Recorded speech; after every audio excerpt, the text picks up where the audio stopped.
Telangana CM Revanth రెడ్డిపై మాజీ మంత్రి హరీష్ రావు విరుచుకుపడ్డారు. చొక్కాలు మార్చినంత ఈజీగా రేవంత్ రెడ్డి పార్టీలు మార్చారన్నారు. రేవంత్ రెడ్డిని చూసి ఊసర వెల్లులు కూడా సిగ్గుపడతాయన్నారు. రేవంత్ కు నీతి విలువలు ఉన్నాయా అని ధ్వజమెత్తారు. కేసీఆర్ అడిగిన దానిని సమాధానం చెప్పకుండా రేవంత్ రెడ్డి రౌడీలా మాట్లాడుతున్నారని మండిపడ్డారు. ఒక బాధ్యతాయుతమైనటువంటి ప్రభుత్వం తెలంగాణ రాష్ట్ర సాధకులు రాష్ట్ర తొలి ముఖ్యమంత్రి వర్యులు కేసీఆర్ గారు రాష్ట్రానికి సంబంధించి పలు కీలక అంశాల మీద ఆయన మాట్లాడడం జరిగింది.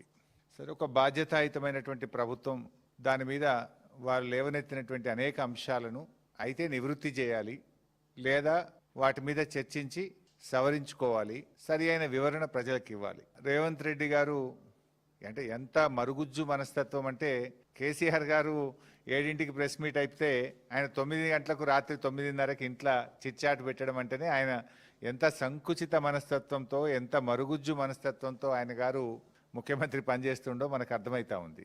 సరే, అది ఆయన విజ్ఞత, ఆయనకు వదిలేస్తాం. ఇప్పుడు కేసీఆర్ గారి వ్యక్తిత్వం ఏమో హిమాలయాల పర్వతాలంత ఎత్తుగలిగిన వ్యక్తిత్వం కేసీఆర్ గారిది.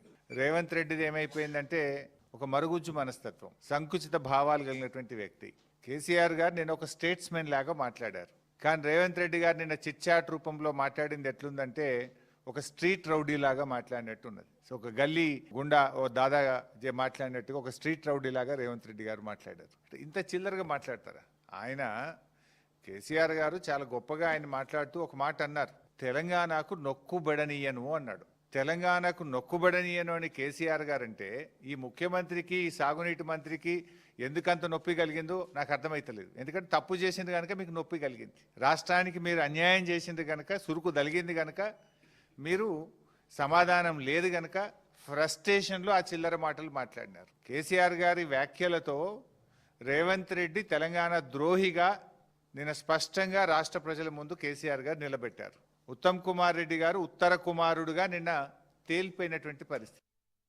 పచ్చకళ్ళ అద్దాలు పెట్టుకుంటే లోకమంతా పచ్చగా కనబడ్డట్టు ఈ రేవంత్ రెడ్డి బుద్ధే అది. ఎందుకంటే ఆయనే స్వయంగా చెప్పిండు, నా సొంత పార్టీ నాయకులనే తొక్కుకుంటా పెరిగినోన్ని అని నువ్వే చెప్పినావు కదా.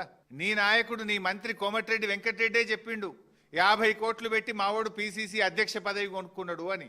50 లక్షల రూపాయలు లంచం ఇస్తూ రెడ్ హ్యాండెడ్గా ఒక ఎమ్మెల్యేను కొనుగోలు చేసే ప్రక్రియలో పట్టుబడ్డ దొంగవు నువ్వు. అసలు నీకు నిజాయితీ ఎక్కడదయా?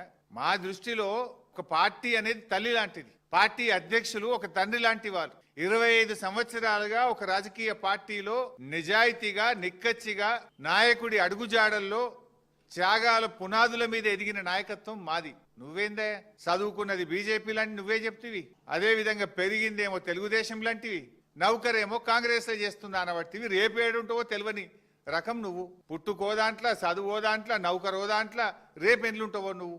అసలు నీకు నీతి, జాతి, విలువలు నీకేమైనా ఉన్నాయా? పైసలు పెట్టి పదవి కొనుక్కుంటావు, పూటకో పార్టీ మారుస్తావు. చొక్కాలు మార్చినంత ఈజీగా పార్టీలు మార్చిన నాయకుడు రేవంత్ రెడ్డి.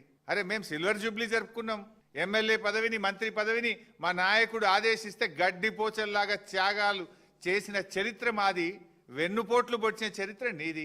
నీకు మాకు నక్కకు నాగలోకు అనుకున్నంత తేడా ఉంది. నువ్వా మా గురించి మాట్లాడేది? నీకు మాట్లాడే అసలు నైతికత ఉందా? నీకు ఏదో పచ్చకళ్ళ